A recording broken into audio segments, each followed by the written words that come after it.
Bonjour à tous et bienvenue à ce vidéo-journal spécial budget 2024-2025. Vous me voyez en direct du palais législatif à Regina où la ministre des Finances, Donna Harpower, vient tout juste de déposer son dernier budget. C'est un dernier budget également en vue de la prochaine élection générale qui aura lieu à l'automne prochain. Donc, la province prévoit un déficit de 273 milliards de dollars, millions de dollars, mais elle s'attend à revenir à une situation de surplus en 2025-2026. C'est une prévision qui s'appuie principalement d'une croissance des revenus en raison de la hausse de la population, de la main-d'œuvre et de l'économie. Par ailleurs, il n'y aura pas de nouvelles taxes, mais également pas de réduction des taxes qui sont déjà existantes dans ce budget qui est mis sur trois principaux axes, soit les soins, l'éducation et les communautés. Maintenant, en éducation, la province, justement, alloue un montant de 3,3 milliards de dollars au ministère de l'Éducation. Des investissements, principalement pour l'apprentissage, mais également pour les accords entre Ottawa et la Saskatchewan en ce qui a trait à la garde des jeunes enfants. La province va aussi investir pour soutenir les projets de construction et de rénovation de nouvelles écoles.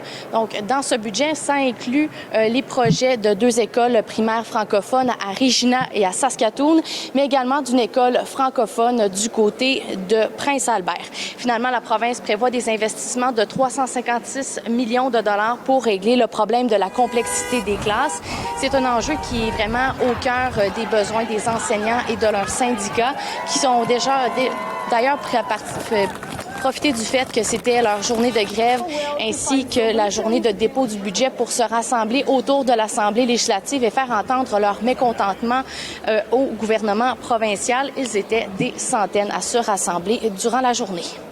Puis en santé, maintenant, le gouvernement investit un montant record. Les investissements iront dans différents secteurs, notamment en santé mentale et aussi dans le traitement des dépendances. On voit aussi des nouveaux fonds pour justement s'attaquer à la formation ainsi qu'au recrutement de nouveaux personnels de la santé.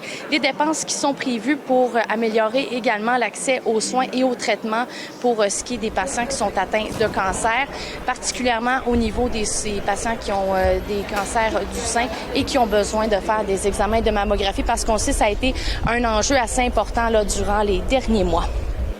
Puis en terminant, la province investit également 1,5 milliard de dollars, 5 milliards de dollars, pour les services sociaux, avec entre autres l'augmentation des prestations de l'aide aux revenus et les prestations pour foyers de soins personnels. Il y a aussi des soins, des investissements qui sont prévus pour ce qui est de la lutte contre l'itinérance.